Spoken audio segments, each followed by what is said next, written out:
Vince Guitar Museum is the world's largest private collection of rare vintage guitars. They had their grand opening celebration this weekend. Chip and I recently got a special inside look at the museum, and we got to visit with the ambassador of the museum, Vince Gill. Take a look. The planning for this amazing addition to the scenic city started years ago. Johnny Smith, the president of the museum, told me how it first began. It was just a conversation that started with some friends and some guys that had the idea of maybe, some anonymous folks about putting their collections together and letting us put them on display for people to come see. And, I just started kind of pursuing the idea, and the next thing you know, 4 years later, here we are. Recently, Vince Gill was chosen to be the ambassador for the museum. It's right up my alley. I love these old things and try to pick up a few of them myself here and there, and love playing them and love what they represent. They kind of tell our history. They tell our history musically, artistically, all kinds of ways. And this was an easy one, I got some good friends down here in Chattanooga, so good chance to come visit some pals. His passion grew for music when at age 10 he received his very own guitar. It was a Gibson ES 335. They got a few of those on the wall here too. Nice first guitar. Yeah, it was a great first guitar. You know what? It's interesting because I think that when you're a kid, oftentimes it's hard for a parent to make the sacrifice financially of a nice instrument to get a kid to get inspired to play. But if you buy a kid an instrument that's poorly built, poorly made, and is very hard to play, it's not inspiring to play. And a lot of kids are quick to just say, I don't like this, it's too hard. And so I was really fortunate. When writing his songs, Gill says there is not one particular guitar that he uses. The neat thing about instruments is, it's going to sound silly, but they'll make you play them the way they'd like to be played.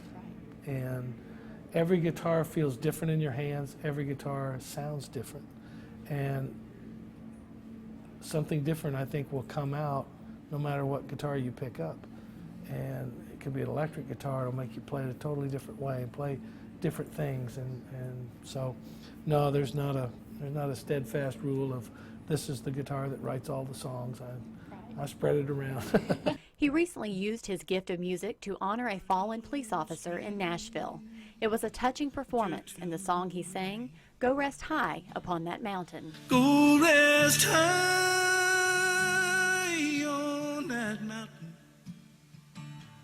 the sun your work on earth is done.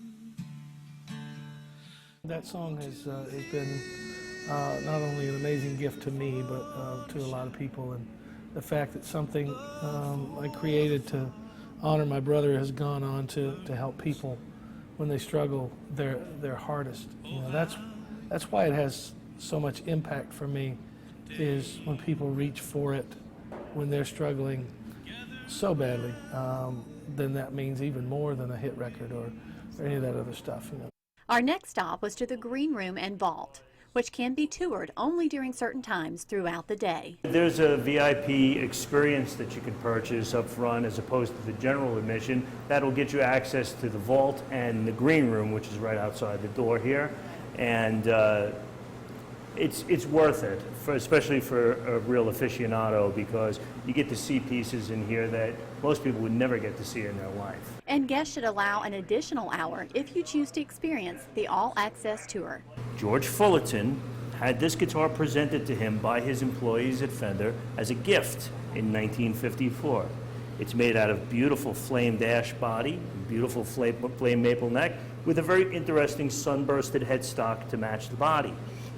The best thing about this guitar is George's hands were so big that they actually moved the controls over so he would not hit them when he played. Any guitar that's not in this collection that you hope to bring here, or are you pretty much completed your collection? Are you satisfied?